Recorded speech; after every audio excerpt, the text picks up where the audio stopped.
I've been driving for rideshare apps for 3 years now, and I thought I'd seen it all. Drunk passengers, celebrities trying to go incognito, couples fighting in my backseat, you name it, I've dealt with it. But nothing, and I mean absolutely nothing, could have prepared me for that Friday night in October. The night when a passenger wearing sunglasses and a baseball cap got into my car, offered me an extra $100 for complete discretion, and gave me an address I immediately recognized as the Sunset Motel on Route 47. I should have known something was off. I should have declined the ride, but money was tight, and $100 is $100. When we arrived and he removed those sunglasses, my entire world turned upside down. Because staring back at me was Pastor James Richardson, the spiritual leader of my church. My mentor, the man who baptized my daughter. My name is Sarah Mitchell, and I'm a 32-year-old single mother trying to make ends meet in a city that doesn't sleep. By day, I work as an administrative assistant at a local elementary school, and by night, I drive strangers to wherever they need to go. It's not glamorous, but it pays the bills and gives me flexibility with my daughter Emma's schedule. She's 7 now, bright as a button, and the reason I wake up every morning with purpose. Faith has always been my anchor through the storms of life, especially after my divorce 3 years ago. Every Sunday, without fail, Emma and I sit in the third pew from the front at Riverside Community Church. It's a large congregation, nearly 800 members, led by Pastor David Richardson and his wife Margaret. They're the kind of couple that makes you believe in lasting love and divine purpose. Pastor David has this commanding presence when he preaches, his voice filling the sanctuary with conviction and hope. He speaks about integrity, about living a life above reproach, about being the light in the darkness. His sermons have gotten me through my darkest nights. When the loneliness felt suffocating and the bills seemed impossible to pay, Margaret Richardson runs the women's ministry and the children's program where Emma spends her Sunday mornings learning about kindness and grace. She's elegant, always put together, with a warm smile that makes you feel seen and valued. They have 2 teenage children, both honor students, both active in the youth group. The Richardsons are the picture-perfect family that everyone in our church aspires to be. They represent everything good and pure about our faith community. That's why what I discovered that night felt like the ground splitting open beneath my feet, threatening to swallow everything I thought I knew about goodness, about truth, about the people we trust with our souls. The Tuesday evening started like any other. I'd picked up Emma from my mother's house after my school shift ended, fed her dinner, helped with homework, and tucked her into bed with our nightly prayers. She prayed for her friends, for her goldfish, and for Mommy to not be too tired. Her innocent faith always reminded me why I kept pushing forward, why I kept believing that good things come to those who persevere. After kissing her forehead, I changed into comfortable jeans and a hoodie, grabbed my phone and car charger, and headed out for my evening driving shift. The first few hours were routine. I drove a college student to the library, an elderly couple to a restaurant for their anniversary dinner, and a group of friends to a downtown bar. The city lights blurred past my windshield as I navigated familiar streets, my mind half on the road and half on my mental to-do list. Emma needed new shoes. The electric bill was due Friday, and I'd promised to bring cookies to the church bake sale this weekend. This was my life now, a constant juggling act of responsibilities and faith that somehow it would all work out. Around 9:30, my phone chimed with a new ride request. The passenger rating was 5 stars, which always made me feel more comfortable. The pickup location was on Elmwood Drive, a quiet residential area with large houses set back from the street, the kind of neighborhood where lawyers and doctors lived. The destination simply read Rosewood Inn, which I recognized as a small boutique hotel on the outskirts of town. Nothing unusual about that, I thought. Probably a business traveler or someone visiting family. I accepted the ride and drove toward the pickup point, my car's GPS guiding me through the tree-lined streets. The houses here had perfectly manicured lawns and luxury cars in the driveways, a stark contrast to my modest apartment complex across town.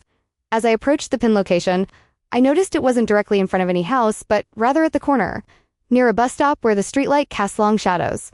That was my first hint that something about this ride might be different from the others. When I pulled up and put my car in park, I saw a figure emerge from behind a large oak tree. He moved quickly, purposefully, keeping his head down and his face obscured by a dark hoodie pulled low over his forehead. He wore jeans and sneakers, nothing remarkable, but his body language screamed discretion. Before I could even confirm his name through the app, he'd pulled open the back door and slid into my car with practiced speed. The dome light briefly illuminated his profile, but he turned his face away so quickly that I couldn't get a good look. "Please," he said, his voice barely above a whisper but carrying an urgency that made my pulse quicken. Total discretion. No questions, no conversation. "I'll double your tip if you just drive and forget you ever saw me." His words hung in the air between us, heavy with implications I didn't want to consider. I'd had passengers request quiet before, usually hungover business people or exhausted parents, but this felt different. This felt like someone running from something, or towards something they shouldn't be. I glanced in my rearview mirror, trying to catch a glimpse of his face, but he'd positioned himself in the corner of the back seat, angled away from my view. His hands were trembling slightly as he fastened his seatbelt, and I noticed he wore a simple gold wedding band. For a moment, I considered canceling the ride, something in my gut telling me this wasn't going to end well. But then I thought of Emma's shoes, the electric bill, and the cookies I needed to buy ingredients for. Okay, I heard myself say, my voice steadier than I felt. No problem. Rosewood Inn, right? He made a sound of confirmation, something between a grunt and a sigh of relief. I shifted my car into drive and pulled away from the curb, leaving the quiet residential street behind. The radio was playing soft contemporary Christian music, a station I always kept on, and I reached to turn down the volume to respect his request for silence. My hands were slightly sweaty on the steering wheel, though I couldn't explain why. The drive to Rosewood Inn would take about 20 minutes, cutting through downtown and then out to the eastern edge of the city where development gave way to scattered businesses in wooded areas. Traffic was light at this hour, mostly just other rideshare drivers and late-night workers heading home. I focused on the road, trying not to think about my mysterious passenger or why he needed such extreme discretion. Everyone has their reasons, I told myself, and it's not my job to judge. But as we drove past the bright lights of downtown and into darker, less populated areas, I couldn't shake the growing unease settling in my chest. The Rosewood Inn had a reputation, one that everyone in town knew but rarely spoke about openly. It wasn't a hotel where business travelers stayed or families stopped on road trips. It was a motel where people went when they wanted privacy, when they needed a room for a few hours rather than a full night. The realization of where I was actually taking this passenger made my stomach turn, and suddenly his request for total discretion made perfect, terrible sense. The silence in the car became oppressive as we left the city center behind. My passenger remained motionless in the backseat, and I could feel his tension radiating through the space between us. I tried to focus on the familiar task of driving, following the GPS directions that would take us out to the motel. Part of me wanted to break the silence, to make some innocuous comment about the weather or traffic, but his earlier request kept my lips sealed.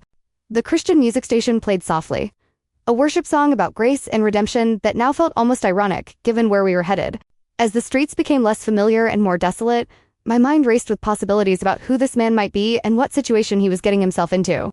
The gold wedding band on his finger suggested a wife at home, probably worried about where he was, or perhaps blissfully unaware of his late-night activities. I thought about my own failed marriage, about the lies and betrayals that had led to my divorce. My ex-husband had been a master of discretion too, sneaking around behind my back for months before I finally discovered the truth. The memory made me grip the steering wheel tighter. We passed an all-night diner where a few lonely cars sat in the parking lot, their owners visible through the large windows, hunched over coffee cups and late meals. Then came a gas station with flickering fluorescent lights that cast eerie shadows across the pavement. The landscape was becoming increasingly sparse, businesses giving way to empty lots and patches of woods. In about 10 minutes, we'd reach the Rosewood Inn, and I'd complete this uncomfortable ride. I'd take my fare, hopefully get that promised double tip, and try to forget about the whole thing. But forgetting wasn't going to be as easy as I hoped. As we drove, I caught myself repeatedly glancing in the rearview mirror, trying to get a better look at my passenger's face. Something about him seemed oddly familiar, though I couldn't place why. Maybe it was his build or the way he held himself. Some subtle detail that my subconscious recognized, even if my conscious mind didn't. He kept his face turned toward the window, watching the darkness pass by, one hand occasionally rising to pull his hood even lower over his features. "Can you turn off the music?" he asked suddenly, his voice startling me after so many minutes of silence. There was something in his tone, a quality I couldn't quite identify, but that sent a chill down my spine. I reached over and switched off the radio, plunging us into complete silence except for the hum of my car's engine and the sound of tires on asphalt. Now the tension was even worse, so thick I could almost taste it. "Thank you," he murmured after I turned off the radio. The silence now felt even more suffocating, filled only with the mechanical sounds of the car and the increasingly loud beating of my own heart. I could hear him breathing in the back seat, shallow and quick, like someone preparing for something significant or dreading what came next. My hands were sweating despite the cool night air coming through the vents, and I had to resist the urge to wipe them on my jeans while driving. The GPS announced that we'd reach our destination in 5 minutes. The road ahead was poorly lit, with streetlights becoming sparse and far between. We passed a closed auto repair shop, its chain-link fence topped with barbed wire, and then an abandoned building with broken windows that reflected our headlights like hollow eyes. This part of town always made me uncomfortable, even though I'd driven through it dozens of times. It was where the city's polished facade crumbled away, revealing the grittier reality beneath. I saw the sign for Rosewood Inn ahead, its neon letters glowing a faded pink against the darkness. The place looked exactly as I'd imagined, a long, low building with about 20 rooms, each with its own parking space directly in front. Several cars were already there, parked in front of rooms with drawn curtains and dim lights visible around the edges. The office was at the far end, with a red vacancy sign buzzing in the window. My heart sank as I pulled into the parking lot, knowing that in a few moments I'd be complicit in whatever was about to happen here, even if only as a driver. "Stop here," my passenger instructed as we entered the lot, his voice tight with anxiety. "Not near the office. Just here in the shadows." I pulled into a spot near the edge of the property, under a broken streetlight that left my car shrouded in darkness. The location was clearly chosen to minimize visibility, to reduce the chance of being seen or recognized. I put the car in park, but kept the engine running, suddenly eager to complete this ride and leave. He didn't move immediately. Instead, he sat in the back seat, his breathing audible in the silence, his hand on the door handle but not pulling it. I could sense his hesitation, some internal battle being waged between desire and conscience, between what he wanted and what he knew was right. For a brief moment, I wondered if he might change his mind, if he might ask me to take him back home instead. But then his phone buzzed, the screen illuminating his corner of the back seat, and whatever resolve he'd been building crumbled. "Wait here for just a moment," he said, his voice barely audible. "I need to make sure everything is arranged." Before I could respond or remind him that I wasn't a taxi service required to wait, he'd opened the door and stepped out into the night. But instead of closing the door immediately, he leaned back in. And for the first time since entering my car, he looked directly at me. The parking lot's dim ambient light finally caught his face, and my entire world stopped spinning. It was Pastor David Richardson, my pastor, the man whose sermons had guided me through my divorce, whose words had given me hope when I had none, whose voice proclaimed truth and righteousness every Sunday morning. His eyes met mine for a fraction of a second, and in that moment, I saw recognition dawn on his face just as shock crashed over mine. His expression shifted from anxiety to absolute horror, the color draining from his features as he realized his driver was a member of his own congregation. "Sarah," he whispered, my name coming out like a prayer or a curse. I couldn't tell which. We stared at each other across the divide of my car's back seat, frozen in this terrible moment of mutual recognition. I opened my mouth, but no words came out, my mind unable to process what was happening. This couldn't be real. This couldn't be my pastor, the man I respected and admired. Standing in a seedy motel parking lot at 10 o'clock on a Tuesday night, clearly here for purposes that had nothing to do with ministry or marriage counseling. His phone buzzed again, breaking the spell. He glanced at the screen, and I saw his jaw tighten with some decision being made. "Please," he said, and now his voice carried a different quality. Something between desperation and authority, the same tone he used when calling the congregation to altar prayers. "Please, Sarah, I can explain. Just wait, don't leave. Give me 10 minutes and I'll explain everything. Please." The pleading in his eyes was something I'd never seen before, so raw and vulnerable that it made my chest ache. Before I could respond, he closed the door and hurried across the parking lot, his hood still pulled low over his face. I watched in stunned silence as he moved between shadows, avoiding the few working lights, until he reached a room in the middle of the building. The door opened before he could knock. Just a crack, and he slipped inside quickly. The door closed behind him, and just like that, he disappeared from view. I sat in my car, engine still running, my hands gripping the steering wheel so hard my knuckles had turned white. My mind was reeling, trying to make sense of what I'd just witnessed. Pastor David, married to Margaret for over 20 years, father of 2, spiritual leader 200s, was here at a motel known for its discretion and hourly rates. The implications were devastating, each one crashing over me like waves. Was he having an affair? Was this a one-time mistake or a pattern of behavior? How long had this been going on? And most importantly, what was I supposed to do with this information that I never wanted to have? I looked at my phone, the ride still active in my app, waiting for me to end the trip. My finger hovered over the button, and I seriously considered just completing the ride and driving away, leaving him here to deal with whatever consequences came from his choices. Emma was at home with my mother. I could be back in 20 minutes, could pretend this night never happened. But his voice echoed in my mind, "Give me 10 minutes, and I'll explain everything." What explanation could possibly make this acceptable? What words could justify a pastor sneaking into a motel room? I thought about Margaret, probably at home right now, maybe reading or watching television or preparing for tomorrow's women's Bible study. Did she know where her husband was? Did she know what he was doing? Or was she like I had been 3 years ago, trusting completely while being betrayed? Absolutely. The thought made anger rise in my throat, hot and bitter.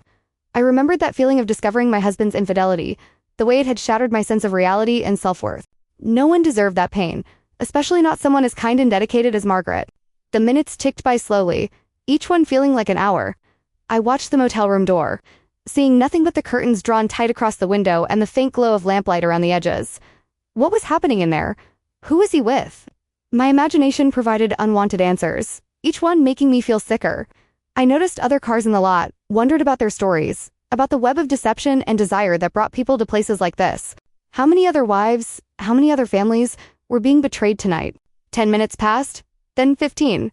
I was just reaching for my phone to end the ride and leave when the motel room door opened. Pastor David emerged, alone, looking even more disheveled than before. He glanced around the parking lot nervously before hurrying back toward my car. His movements quick and furtive like a criminal fleeing a scene. I unlocked the doors, and he slid into the back seat, bringing with him the smell of cheap air freshener and something else I couldn't identify, but that made my stomach turn. "Drive," he said urgently, his voice cracking slightly. "Please, just drive somewhere we can talk. Anywhere but here." I shifted into gear without responding, my emotions too tangled to form words. As I pulled out of the rosewood and parking lot, I caught a glimpse of the motel room curtain moving slightly, someone watching us leave. The image burned into my mind, another piece of this nightmare that I couldn't unsee or unknow. The road stretched ahead of us, dark and uncertain, much like the conversation we were about to have. I drove aimlessly for a few minutes, my mind spinning too fast to settle on a destination. Finally, I pulled into an empty church parking lot, the irony not lost on me that we were about to discuss his infidelity on sacred ground. It wasn't our church, but some small denominational building that sat dark and quiet at this hour. I parked under a tall oak tree, shifted into park, and turned off the engine. The sudden silence was deafening, broken only by the ticking of the cooling engine and the distant sound of traffic. "Sarah," Pastor David began, his voice heavy with emotion. I could hear him shifting in the back seat, and through my rearview mirror, I saw him pull back his hood and run his hands through his hair. He looked older somehow, the weight of whatever burden he carried aging him before my eyes. "What you think you saw back there, it's not what you think. I need you to understand that I'm not having an affair." His words should have brought relief, but they only deepened my confusion and anger. "Then what were you doing at a motel at 10 o'clock on a Tuesday night?"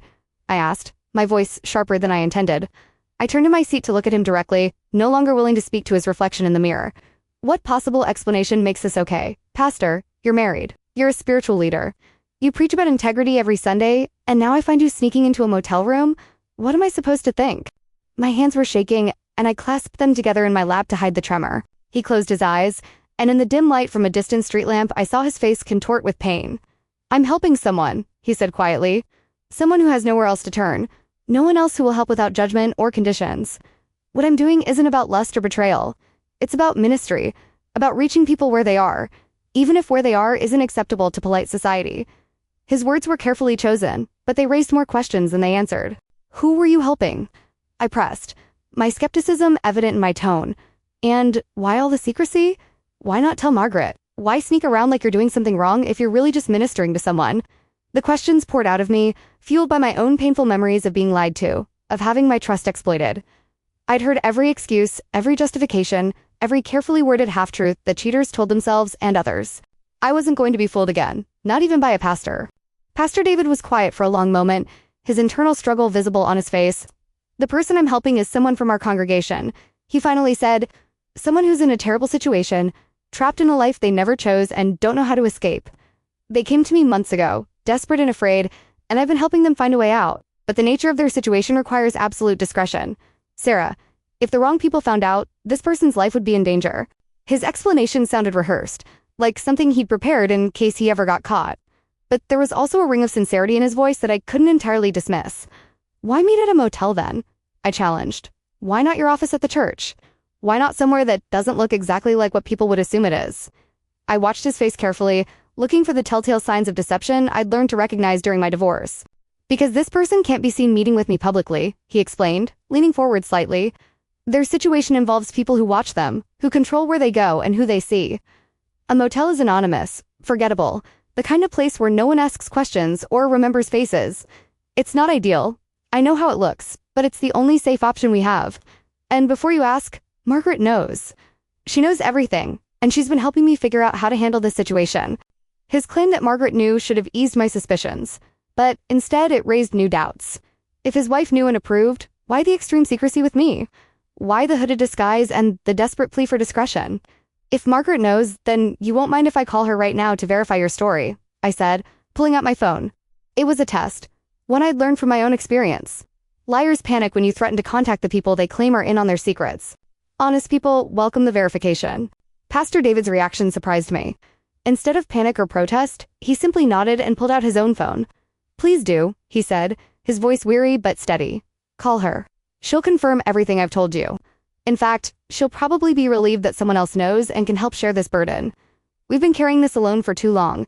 He held his phone out to me, Margaret's contact information already on the screen. His willingness to involve his wife immediately threw my skepticism into doubt. Though I wasn't ready to abandon it completely, I took his phone with trembling hands and pressed the call button. The phone rang twice before Margaret's voice came through, warm and concerned. "David, is everything all right? You said you'd be home by 10:30. The genuine worry in her voice made my chest tighten. She clearly knew he was out, knew he'd be home late, which aligned with his story. But knowing your husband is out and knowing why are two different things. "Margaret, this is Sarah Mitchell," I said, my voice surprisingly steady. "I'm sorry to call so late, but I'm with your husband right now, and we need to talk about what's happening." There was a sharp intake of breath on the other end of the line, and I could almost hear her mind racing through possibilities. The silence stretched for several seconds before she responded, and in those seconds, I felt the weight of what I was doing, the magnitude of the conversation we were about to have. "Sarah, where are you? Is David safe? What's happened?" Margaret's questions came rapid fire, her composure cracking slightly. Pastor David leaned forward and spoke loudly enough for his wife to hear. "I'm fine, honey. Sarah was my rideshare driver tonight. She saw me at the motel and she recognized me. I've explained about our friend's situation, but she needs to hear from you that this is legitimate ministry and not what it appears to be." The line went quiet again, and I could hear muffled sounds that might have been Margaret moving to a more private location in their house. "Sarah," she finally said, her voice dropping to just above a whisper, "what my husband is doing is exactly what he told you. We're helping someone escape from a very dangerous situation. Someone who's being trafficked and controlled by people who won't hesitate to hurt them if they try to leave. David has been meeting with this person for months, providing money, resources, and planning for their escape. It has to be done in secret because the people controlling this person have connections everywhere, even in our church." Her words hit me like a physical blow, reframing everything I'd witnessed in a completely different light. Human trafficking wasn't something I'd ever considered, though I knew intellectually that it happened even in cities like ours. The idea that someone in our own congregation was trapped in that nightmare made my stomach turn. "Why not go to the police?" I asked, the question directed at both of them. If someone's being trafficked, law enforcement needs to be involved. This isn't something you should be handling alone. "We've tried," Margaret said, her voice heavy with frustration and sorrow. "David went to the police 2 months ago with what little information we had. They said without the victim willing to come forward and testify, without concrete evidence, there's nothing they can do. They can't investigate based on anonymous tips, and this person is too terrified to go on record. Their traffickers have threatened their family, threatened to kill them if they talk. The system that's supposed to protect people like this has failed them completely." Pastor David added, "So we've been working on a different plan. We've connected with an organization that helps trafficking victims escape and start new lives in different cities with new identities. They have safe houses, legal support, counseling, everything needed for a fresh start. But it takes time and money to arrange, and in the meantime, I meet with this person to provide support, to let them know they're not forgotten, that there's hope for escape." That's what tonight was, Sarah. Just another meeting to coordinate details and provide encouragement. I wanted to believe them. Every fiber of my being wanted to accept this explanation and transform my pastor from a hypocrite into a hero. But my experience with betrayal had taught me to verify, to question, to not accept convenient explanations at face value. "Who is this person?" I asked. "If they're from our congregation, if I'm supposedly part of this now, I should know who we're talking about." It was another test, a way to see if they'd deflect or provide concrete details that could be verified. "We can't tell you that," Pastor David said immediately, and I felt my suspicions rising again. For their protection and yours, the fewer people who know their identity, the better. The organization we're working with has strict protocols about information security. Even Margaret doesn't know all the details of the escape plan in case she's ever questioned. What we can tell you is that this person is young, vulnerable, and desperately needs our help to escape a life of horror that no human being should endure." His refusal to name the victim was convenient. Too convenient for my comfort. I looked at Pastor David in the dim light of the parking lot, trying to read truth or deception in his features. He met my gaze steadily, his eyes pleading for understanding and trust. But trust was a currency I'd spent completely 3 years ago and hadn't managed to earn back since. "I want to believe you," I said finally, my voice barely above a whisper. "But you have to understand how this looks from my perspective. I've been where Margaret is, or where I thought she might be. I've been the wife who trusted completely while her husband lived a double life. I can't just accept this story without something more concrete, something that proves you're telling the truth. The admission cost me, revealing more of my pain than I usually shared, but the moment demanded honesty." Margaret's voice came through the phone speaker, gentle and understanding. "Sarah, I know about your divorce. I know what James put you through, the lies and the betrayal. I can't imagine how triggering this situation must be for you. Seeing David at that motel, if I were in your position, I'd be skeptical too. But I'm asking you to trust me, woman to woman, mother to mother. I wouldn't stand by and let my husband destroy our family and his ministry for an affair. What he's doing is dangerous and unconventional, but it's also the most Christ-like thing I've ever witnessed. Her words struck something deep in my chest. The combination of acknowledgement and appeal, making my eyes sting with unexpected tears. I'd always appreciated Margaret's kindness at church, but hearing her speak so openly about my pain made me feel seen in a way I rarely experienced. "What do you need from me?" I asked, the question directed at both of them. "Why did you tell me all this instead of just letting me think what I wanted? You could have ended the ride and hoped I'd keep quiet. Why bring me into this?" Pastor David shifted in the back seat, and when he spoke, his voice carried a weight of fatigue and relief. "Because secrets like this have a way of destroying everything they touch," he said. "If you'd driven away thinking I was having an affair, it would have eaten at you. You might have told someone, started rumors, or confronted me publicly. The truth would have come out eventually, but in the messiest way possible. By telling you now, by trusting you with this, we're hoping you'll help us protect this person until we can get them to safety. We're asking you to be part of the solution instead of another complication." "When?" I asked. "When is this person supposed to escape? How long do you need me to keep this secret?" The practical questions helped ground me, gave me something concrete to focus on instead of the swirling emotions threatening to overwhelm me. If their story was true, if someone really was being trafficked and they were orchestrating a rescue, then timing would be crucial. But if they were lying, they'd probably give vague answers about indefinite time. 3 weeks, Pastor David said immediately, the specificity of his answer surprising me. "The organization has secured a spot for our friend in a safe house in another state. They'll have a new identity, job training, counseling, everything needed to build a real life. But we need those 3 weeks to finalize documents, arrange transportation, and make sure the escape route is secure. 3 weeks, Sarah, and then this person will be free, and this whole nightmare will be over," Margaret added, "after they're safe. We'll be able to tell the whole story to the church leadership and probably the police. The organization documents everything for potential prosecution of the traffickers. But until then, we need absolute discretion. If their captors suspect anything, they'll move them, maybe out of state or even out of the country. This might be their only chance at freedom." The urgency in her voice sounded genuine. Her concern for this unknown victim palpable even through the phone connection. I sat in silence, processing everything they'd told me. 3 weeks was specific enough to be verifiable, close enough that I wouldn't have to carry this burden indefinitely. But it was also long enough for things to go wrong, for more secrets to pile up, for the situation to become even more complicated. "If I agree to this," I said slowly, "I want regular updates. I want to know that progress is being made, that this is real. I can't just go about my life pretending everything is normal while wondering if my pastor is lying to me." "That's fair," Pastor David agreed quickly. "What if we met weekly? We could call it spiritual direction sessions if anyone asks. You'd have legitimate reasons to be meeting with me, and I could update you on the escape plans. Would that work?" His willingness to commit to regular contact, to ongoing accountability, eased some of my concerns. Liars typically wanted minimal contact, wanted their victims to accept explanations and then disappear. His offer suggested either genuine ministry or an incredibly elaborate deception. "Okay," I heard myself say, the word feeling both right and terrifying. 3 weeks, I'll keep your secret for 3 weeks, and then I want to know that this person is safe. If anything seems off, if I get any sense that you're lying to me, I'm going to Margaret first and then to the church board. I won't be made a fool of again. Pastor, I won't be complicit in destroying another woman's life." The ultimatum hung in the air between us, a line drawn in the sand. "Thank you," Margaret said, her voice thick with emotion. "Thank you for giving us a chance to prove ourselves, for being willing to help even though this has brought up painful memories. You're an answer to prayer, Sarah. We've been so alone in this, so afraid that one wrong move would doom this precious soul. Having someone else know, someone else we can trust. It's a gift." Her gratitude should have made me feel good, but instead it added to the pressure settling on my shoulders. The weight of responsibility for a situation I'd never asked to be part of. I ended the call with Margaret and handed the phone back to Pastor David, my hands still trembling slightly. The parking lot around us remained quiet and dark, our conversation cocooned in the privacy of my car under the spreading oak tree. I felt exhausted, emotionally drained from the roller coaster of the past hour.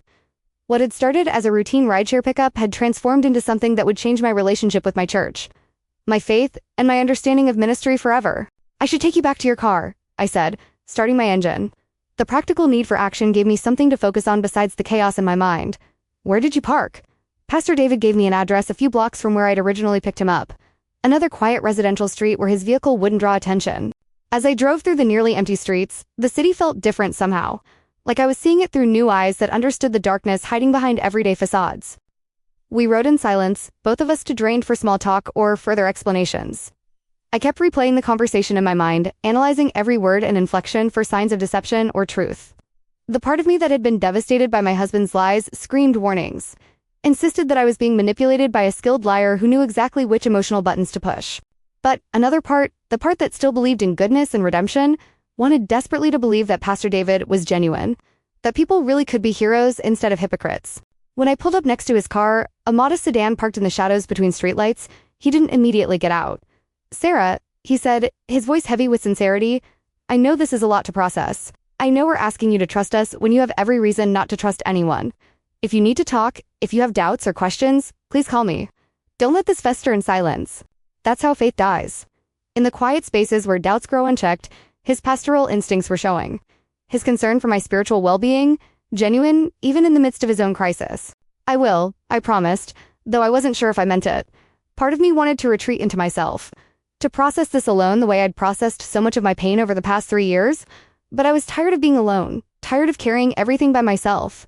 "When should we have our first meeting?" I asked, defaulting to the practical arrangements we'd discussed. Structure and plans made the overwhelming feel manageable, gave me steps to follow instead of an abyss to contemplate. "How about Thursday afternoon?" he suggested. "We could meet at the coffee shop near the church around 2 o'clock. It's public enough to be above suspicion, but quiet enough for private conversation. I'll bring documentation from the organization we're working with, proof that this is legitimate. You deserve to see evidence, not just hear promises." His offer to provide documentation was another point in favor of his honesty, though I knew documents could be forged if someone was determined enough. I nodded my agreement, and he finally opened the door to leave. Before stepping out, he turned back one more time. "Pray about this, Sarah. Pray for wisdom, for discernment, for protection over everyone involved. And pray for our friend who's still trapped, still suffering, still hoping that freedom is possible. They need all the spiritual support they can get." With that, he got out of my car and walked quickly to his own, climbing in and starting the engine without looking back. I watched him drive away, his taillights disappearing around a corner, leaving me alone with my turbulent thoughts. I sat in my car for several minutes, trying to gather myself before driving home. My phone showed it was nearly 11 o'clock, later than I usually stayed out on weeknight driving shifts. Emma would be asleep by now, safe and innocent in her bed, unaware that her mother had just been pulled into something that could either be a beautiful act of ministry or a devastating scandal. I thought about my daughter's simple faith, the way she prayed every night with such confidence that God heard and cared. When had I lost that simplicity? When had faith become so complicated and fraught with doubt? The drive home passed in a blur, my autopilot navigating familiar streets while my mind remained stuck in that motel parking lot. In that moment when I'd recognized Pastor David's face, I thought about Margaret, probably awake and worried, waiting for her husband to come home and tell her how the conversation with me had gone. I thought about the unknown victim, trapped somewhere in our city, enduring horrors I couldn't imagine while clinging to hope that strangers were planning their rescue. And I thought about myself, about whether I had the strength to carry this secret for 3 weeks. When I pulled into my apartment complex parking lot, I saw my mother's car still there, which meant she'd decided to stay over rather than drive home late. She did that sometimes when I worked evening shifts, sleeping on my couch so she could be there if Emma needed anything during the night. I felt a wave of gratitude for her presence, for the way she helped carry the burden of single parenthood without judgment or complaint. As I climbed the stairs to my second-floor apartment, I wondered what she'd think if she knew what I'd just experienced, what secret I was now keeping. I opened the door quietly, finding my mother asleep on the couch with the television on low volume, a book spread open on her chest. I gently removed the book, turned off the TV, and covered her with the blanket from the back of the couch. She stirred slightly but didn't wake, her breathing deep and even. I checked on Emma, finding her sprawled across her bed with her favorite stuffed rabbit clutched in one arm, her face peaceful in sleep. Looking at her innocence, I felt the weight of adult complications pressing down on me, the burden of knowing things that complicated simple faith. I barely slept that night, my mind racing through scenarios and possibilities until I finally gave up around 5 in the morning and got out of bed. I made coffee in the quiet darkness of my kitchen, watching through the window as the sky gradually lightened from black to deep blue to the pale gray of dawn. My mother woke around 6, finding me at the kitchen table with my second cup of coffee and my Bible open to the book of James, though I couldn't have said what I'd been reading. My thoughts were too scattered to absorb scripture, too conflicted to find the peace I was seeking. "Rough night?" Mom asked, her voice still rough with sleep, as she poured herself coffee. She'd always had an uncanny ability to read my moods, to know when something was wrong, even when I tried to hide it. I considered telling her everything, unburdening myself of this secret that already felt too heavy to carry alone. But I'd promised discretion, and I'd learned that some things once spoken couldn't be unspoken. Besides, involving my mother would only spread the risk and the burden to someone else I loved. "Just some difficult passengers last night," I said, which was technically true even if it was nowhere near the whole truth. "Sometimes the job gets to me, you know?" seeing people at their worst, being part of their questionable decisions. My mother nodded sympathetically, settling into the chair across from me. She'd never loved that I drove strangers around at night, worried about my safety in the situations I might encounter. Her concerns had always seemed overprotective before, but after last night, I understood her worry in a new way. We sat in comfortable silence, drinking our coffee as the morning light grew stronger, and the sounds of the apartment complex waking up filtered through the walls. Emma would be up soon, needing breakfast and help, getting ready for school, and I'd have to put on my normal face, pretend everything was fine. The thought exhausted me. How did people live double lives, maintain separate realities that could never touch? I was only keeping one secret, and it was already consuming me. Emma bounced into the kitchen around 7, her energy a stark contrast to my fatigue. "Grandma, you stayed over," she exclaimed, throwing herself into my mother's arms with the unselfconscious affection of childhood.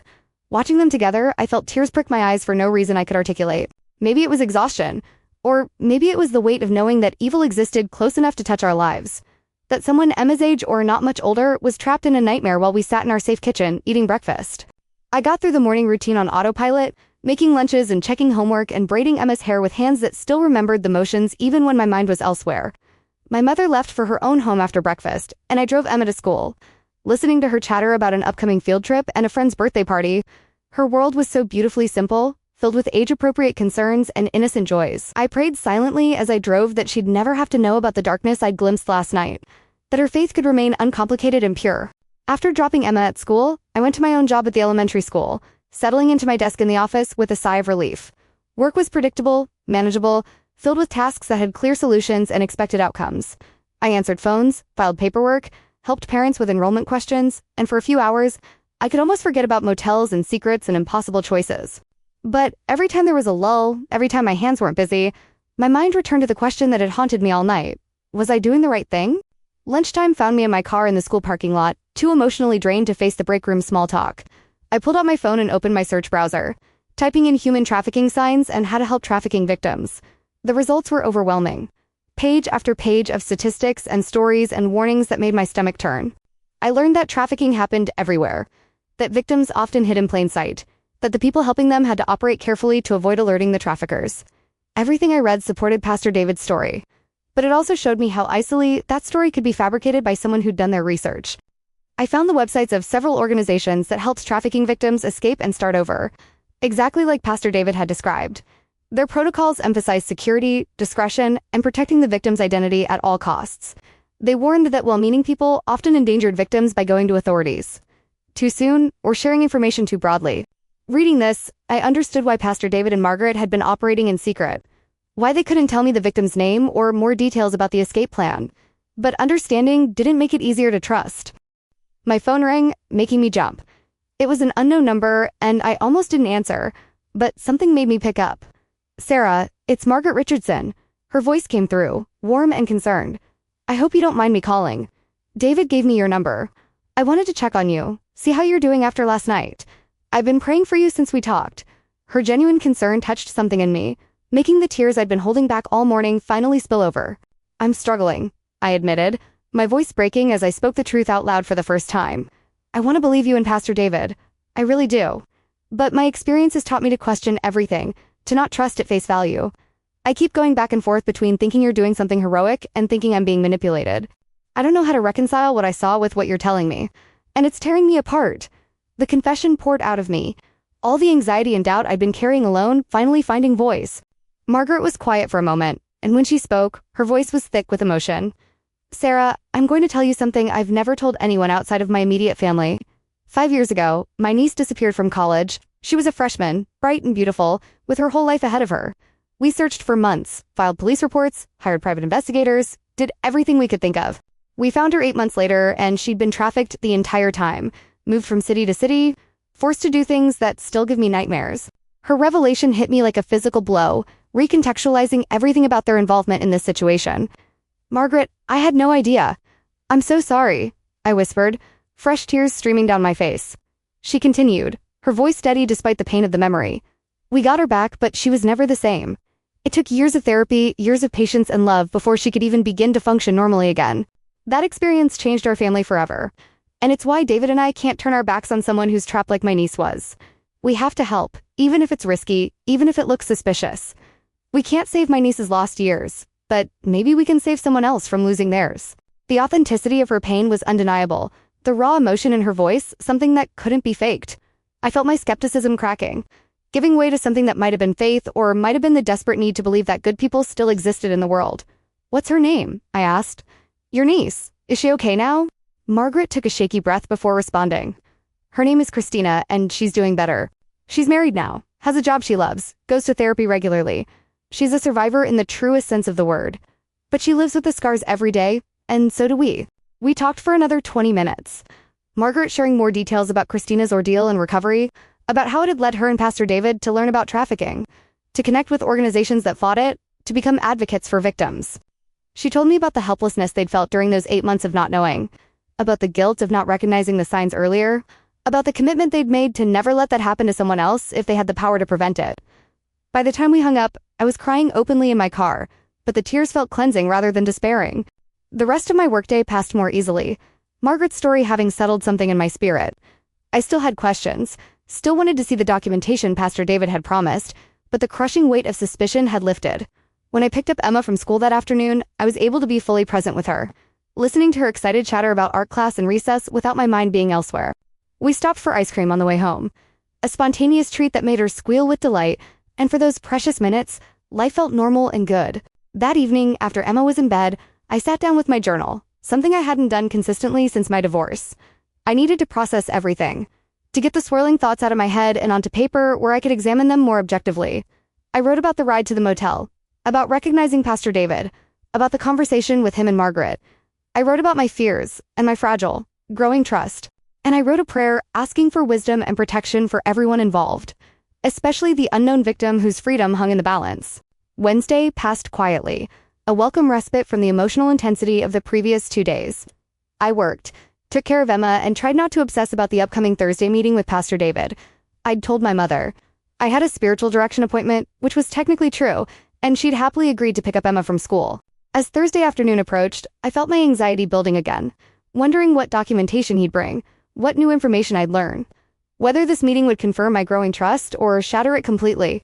I arrived at the coffee shop 15 minutes early, needing time to settle my nerves before Pastor David arrived. I ordered a latte and found a corner table where we could talk with some privacy, but still be visible to anyone who might happen to see us. The normalcy of the setting felt surreal given the conversation we were about to have. Other customers typed on laptops, read books, chatted with friends, completely unaware that a few feet away, someone was about to discuss human trafficking and secret rescues. Pastor David arrived exactly at 2 o'clock, looking more like himself than he had Tuesday night. He wore jeans and a casual button-down shirt, his face relaxed, though his eyes showed the same fatigue I saw in my own mirror. He carried a messenger bag, which I assumed held the promised documentation. After ordering his own coffee, he joined me at the table, offering a small smile that I tentatively returned. "Thank you for coming," he said simply. "Thank you for giving us a chance to prove ourselves." He opened his messenger bag and pulled out a folder, handling it carefully as if it contained something precious and fragile. "Everything I'm about to show you is confidential," he began, his voice low enough that nearby customers couldn't overhear. "The organization I'm working with has given me permission to share this with you because of the circumstances, but they've asked that you sign a non-disclosure agreement. It's standard procedure to protect their operations and the victims they serve. Are you comfortable with that?" His request was reasonable, the kind of security measure any legitimate organization would require, and I nodded my agreement. He slid a single-page document across the table, and I read through it carefully. It was straightforward, stating that I agreed not to share any identifying information about trafficking victims or details about rescue operations that could compromise safety. There was a section about legal consequences for breaking the agreement, but also a clause that the NDA didn't prevent me from reporting illegal activity to authorities. The inclusion of that clause eased my concerns significantly. A criminal conspiracy wouldn't include permission to go to police. I signed the document and passed it back to him. Pastor David then opened the folder, revealing several documents that he spread across the table between us. The first was a letter on official letterhead from an organization called Freedom's Path, addressed to him and dated 3 months ago. It outlined their willingness to help a trafficking victim from our area and detailed the preliminary steps of assessment and planning. The letter was signed by a director whose name I recognized from my lunchtime internet research, a woman who'd been featured in news articles about anti-trafficking work. The legitimacy of the document made my heart rate slow from its anxious pounding. The next document was a timeline, handwritten in what I assumed was Pastor David's writing.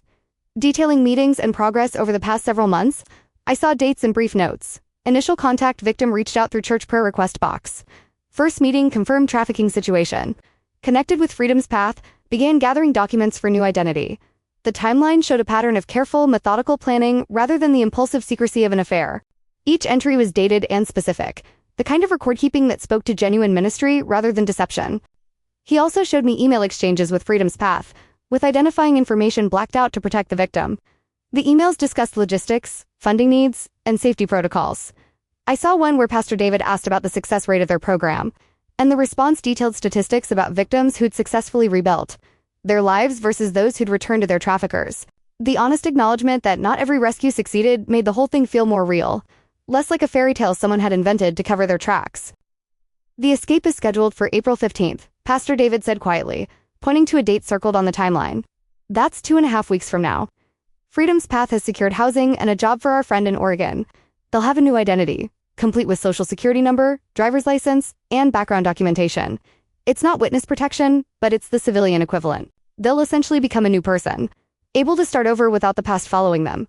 The specificity of the plan, the concrete details, made it harder to maintain skepticism.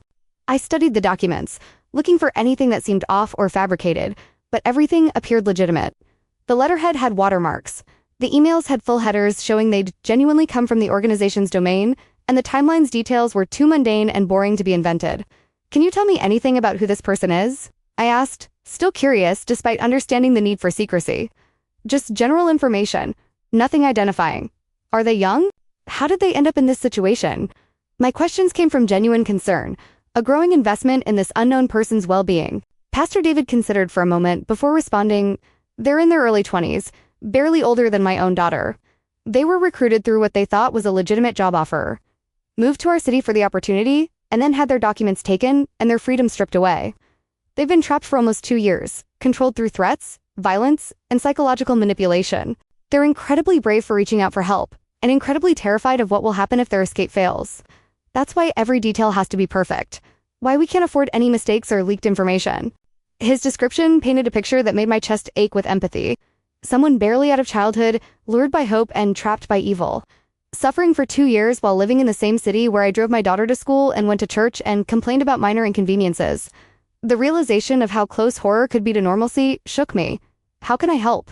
I asked, the question surprising me even as I spoke it. I'd come to this meeting seeking proof, but somewhere in the past 30 minutes, I'd shifted from skeptical observer to willing participant. Pastor David's face showed relief and gratitude. Right now, the best help you can give is continued discretion and prayer. But when the escape happens, we might need practical support. Freedom's Path will handle transportation, but we need to make sure our friend can get to the pickup point without being followed or noticed. Margaret and I have a plan, but having a backup driver, someone the traffickers wouldn't recognize or suspect, could be invaluable. Would you be willing to be on standby that night, ready to help if our primary plan falls through? His request was significant, asking me to move from passive secret keeper to active participant in the rescue. I thought about Emma, about the risk I'd be taking if I agreed to this. If something went wrong, if the traffickers discovered the escape and traced it back to the helpers, my daughter could lose her mother. But I also thought about the victim, about someone barely older than a child who desperately needed adults to be brave on their behalf. I thought about Margaret's niece, Christina, about the 8 months her family had suffered, not knowing where she was. And I thought about my faith, about what it meant to be the hands and feet of Jesus in a broken world. Yes, I said firmly. I'll help however I can. Just tell me what you need. The story of how I went from skeptical driver to active participant in a rescue mission is still unfolding. That meeting with Pastor David was just the beginning of an incredible journey that would test my faith, my courage, and my understanding of what ministry really means. In the days that followed, I learned more about the reality of human trafficking in our communities, about the brave organizations fighting it, and about the resilience of survivors who refuse to let evil have the final word. I can't tell you yet how the rescue went, or whether our friend made it safely to their new life in Oregon. Some stories require time and distance before all the details can be shared. What I can tell you is that this experience changed me fundamentally. Transformed my understanding of trust and risk and what it means to truly love your neighbor. It also showed me that the people we put on pedestals are human, complicated and flawed, but sometimes genuinely trying to do good in imperfect circumstances. My initial shock at seeing Pastor David at that motel was valid. My skepticism born from past betrayal was understandable. But I'm grateful that I didn't let those feelings be the end of the story. That I was willing to ask questions and listen to answers and ultimately choose to trust again despite the risk. Not everyone deserves that trust, but some people do. And learning to discern the difference is part of growing in wisdom and faith. If you've stayed with me through this entire story, thank you for listening. These experiences have been heavy to carry, and sharing them helps lighten the load. Whether you're struggling with broken trust like I was, or you're trying to decide if someone deserves a second chance, or you're just trying to navigate the complicated reality of faith in a broken world, I hope my story has given you something to think about. Please hit that like button if you appreciated the honesty and vulnerability it took to tell this story. Your likes help more people find these videos and become part of our growing community of people who believe in second chances, who fight for justice, and who aren't afraid to wrestle with complicated faith questions. I'd also love to know where in the world you're watching from. Drop a comment below telling me what city or country you're in. It's amazing to think that the story that started in my small corner of the world is now reaching people everywhere. Knowing where you are helps me understand this incredible community we're building together. And if you have your own story of broken trust, difficult choices, or learning to believe in people again, share it in the comments. We're all learning from each other here, and your experience might be exactly what someone else needs to hear today. Until next time, stay faithful, stay courageous, and remember that sometimes the most Christ-likely thing to do. God bless you all, and I'll see you in the next video.